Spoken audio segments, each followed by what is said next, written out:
It's gone. There's animals over there. No, I still can see it. I see it.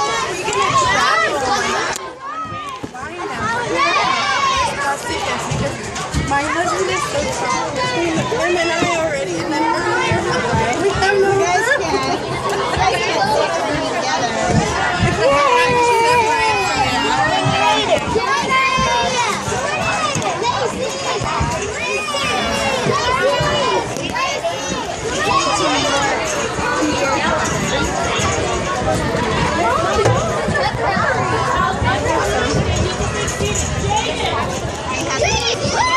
We're going to do a quick volume check. If you can give me a thumbs up to make sure this volume is comfortable for you.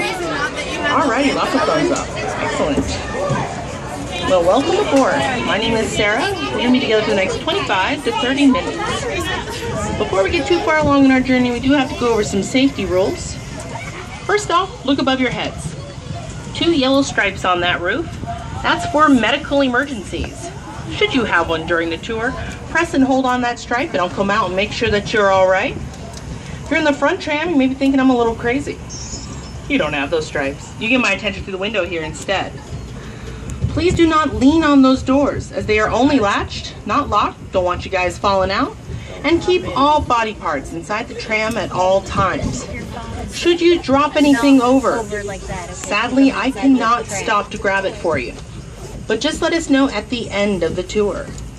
And please remain seated while the tram is in motion. I will be making stops along the way, and at that time frame you may stand. And enough of that boring stuff. We got some animals on both sides of the tram. We got nice previews of some giraffes and rhinos on the left-hand side, but also some South African cheetahs are next to the large palm tree on the right-hand side. They're to the left of that palm tree, laying down in the grass. And cheetahs can run over 70 miles an hour. Many of us drove that fast on the freeway to get here today. They've got those long, lean bodies that are built for running. So they can lay down into that grass, not only to take a nice cat nap, but so they can sneak up on their prey.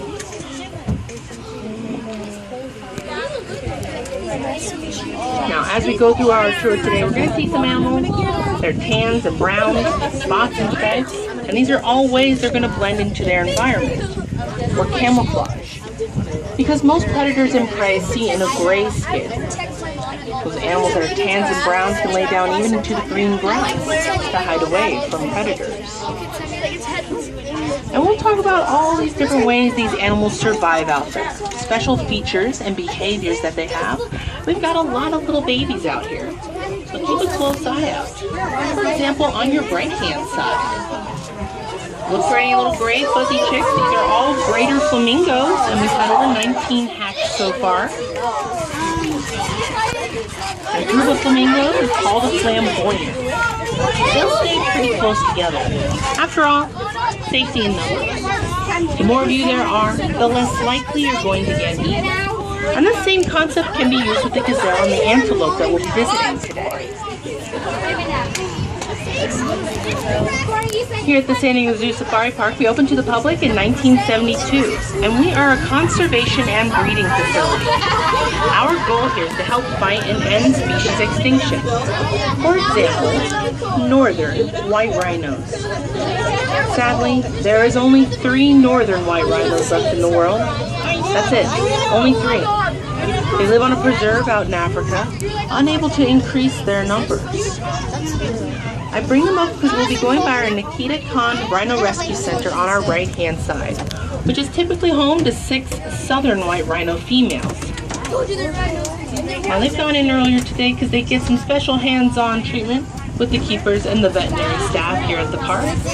Because within the next 15 years or so, we're hoping those girls will become surrogates for northern white rhino babies. And we're still in beginning stages, but we're working with scientists all around the world to help make that possible.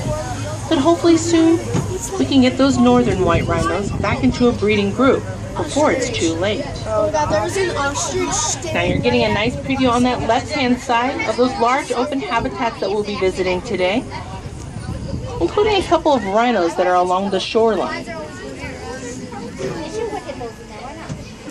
Now this is home to different species of gazelle, antelope, rhinos, giraffes, and birds. So including those large white birds that are on the island. 2 species of pelican out there that are native to Africa. The ones that are all white are great white pelicans, and the ones with the gray wings are Dalmatian pelicans. They deal with a lot of pollution problems. Old fishing lines and fishing hooks, plastics, those little plastic rings that hold soda cans together. You can help them out along with other animals, including ones that live in your own backyard, by reducing, reusing, and recycling when you can. Cut those little plastic rings before recycling. And underneath the palm trees here on our left-hand side, next to the rocks, is a female ostrich that is laying down. Ostriches are flightless. We probably wouldn't want them flying over our heads now, would we? Instead, they're excellent runners. They've got long, powerful legs. They're going to use their little wings to make sharp turns to get away from predators because they can go about 40 miles an hour. And if they need to stand their ground and fight against a predator, those feet have very sharp talons on the end and they have a very powerful kick.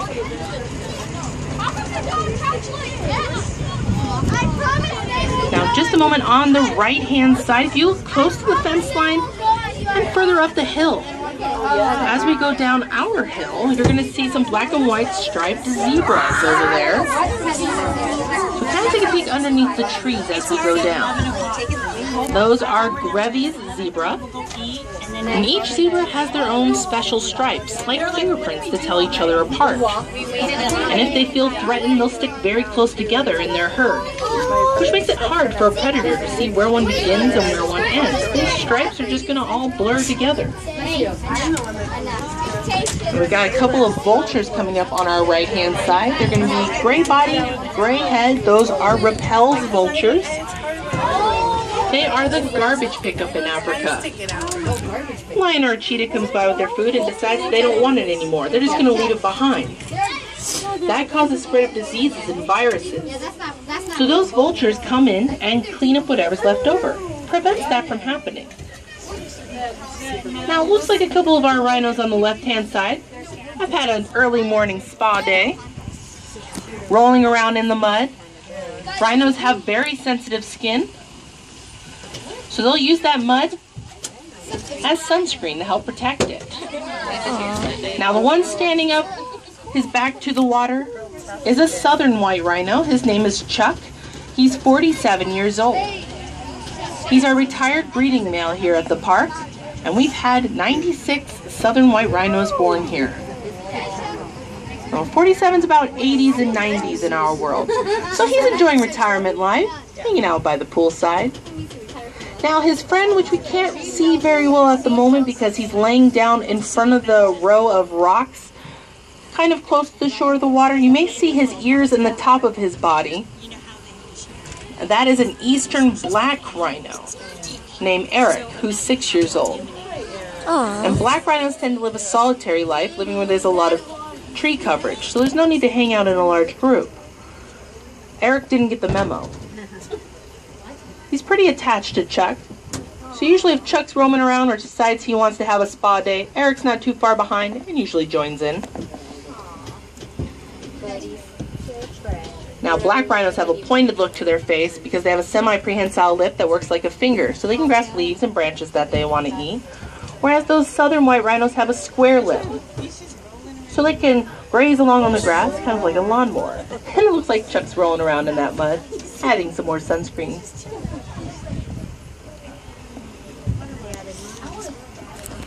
So we're going to move further ahead here, because we have some gray animals with curved inward horns coming up on that left-hand side at the feeding trough. These are wildebeest. Their horns are going to curve inward for closeness. They travel in large migrational groups, sticking very close together. They're traveling in the thousands. If those horns stuck straight out, they would accidentally poke their friend in the eye.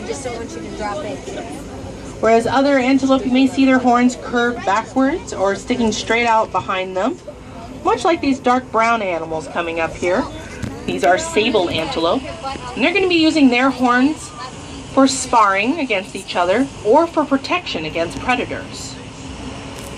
We're going to move further ahead to the group of sable antelope that are laying down. Not only because I see a couple of babies that are hanging out in the center of that circle, but believe it or not, what they're doing is a special behavior, and we may see it quite frequently today. Now it looks like they're just resting and it happens to be in a circle, right? But look at the different directions that they're pointing. They're not all looking in the same direction, are they? That is called an alert circle, which is the neighborhood watch. They're watching each other's back, making sure no predators are going to sneak up on them in any direction. And that center of that circle is where they're going to keep those babies, the safest part of that circle. Now, as we go through our tour today, you may be heading out seeing a bunch of these large herds, and then you might find a little baby that's just hanging out by itself, away from anybody. You might get a little concerned. Why is the baby left there? Where's its mom? Don't worry. The herds and their moms all plan it that way. Some of these species, when they're first born in the first couple of weeks, they don't have any scent. So it's actually more dangerous for the mom to hang out with the baby. And remember, those tan colors are going to blend into the green grass underneath that gray scale. It's a gold. So mom will tuck that baby away somewhere, walk away with the rest of the herd, and she'll come back every now and then to check on it or to nurse it. And a lot of these smaller animals are going to hang out pretty close to where giraffes are. Giraffes have great eyesight, seeing about 2 miles out. They're going to be using these giraffes as watchtowers. Therefore, they're going to be the first ones to know if there's any danger nearby. So if the giraffes start running away, then smaller animals know that, hey, we better start running too if the giraffe are running away. Now, these are Maasai giraffe, the largest subspecies, standing well over 15 feet tall. In other words, we can all walk underneath them without bending down. Like the zebra and their stripes, each giraffe has their own individual spots to tell each other apart. And though they're a very tall animal, reaching into the trees to get the leaves that they like to eat, sometimes those leaves are just out of reach. Giraffes have very long prehensile tongues. They're blue. And if you look at your fingertips, all the way down to your elbows, that is as long as a giraffe tongue. And that's so they can stretch even higher into those trees.